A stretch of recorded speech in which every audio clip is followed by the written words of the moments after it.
Morning everyone. Today we discuss remaining lesson how the rhinoceros got his skin. In those days the rhinoceros skin fitted him quite tight. ఆ రోజుల్లో rhinoceros యొక్క చర్మం చాలా బిగుతుగా అతుక్కొని గట్టిగా ఉండేది. There were no wrinkles in it anywhere. ఎక్కడా కూడా ముడతలు ఉండేవి కాదు. He looked exactly like a Noah's Ark rhinoceros, but of course much bigger. అది హీ లుక్ కూడా ఎగ్జాక్ట్లీ ఎలా ఉండేదంటే నోహాస్ ఆర్క్ రైనోసార్స్ లాగా ఉండేదట. కానీ అఫ్ కోర్స్ అయినప్పటికీ కూడా మచ్ బిగ్గర్, చాలా పెద్దగా ఉంది. All the same he had no manners. Same దానికి లాగానే దీనికి కూడా మంచి లక్షణాలు లేవు. దెన్ ఇప్పుడు and he has no manners now. ఇప్పటికీ లేవు, అప్పుడు లేవు, ఇప్పటికీ లేవు. And never will have any manners. ఇంకెప్పటికీ కూడా మంచి లక్షణాలు అనేవి దానికి రాదు. He said how and the Parsi left the cake and climb to the top of a palm tree with nothing on but his hat, from which the rays of the sun were always reflected.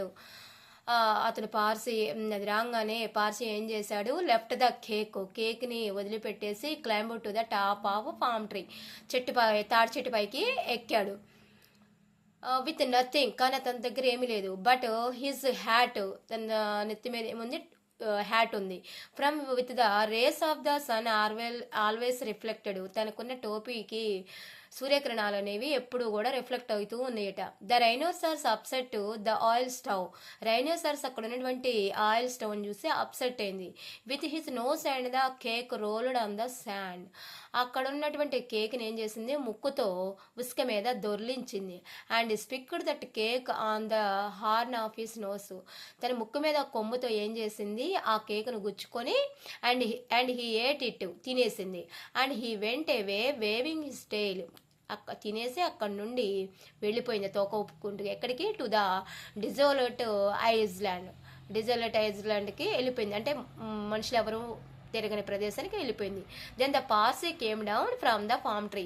తర్వాత Percy ఏం చేశాడు, అది వెళ్ళిపోయిన తర్వాత చెట్టు దిగి వచ్చాడు.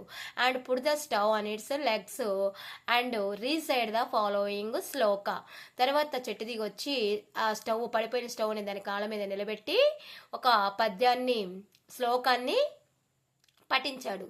Then the cakes which the Parsi man makes dreadful mistakes.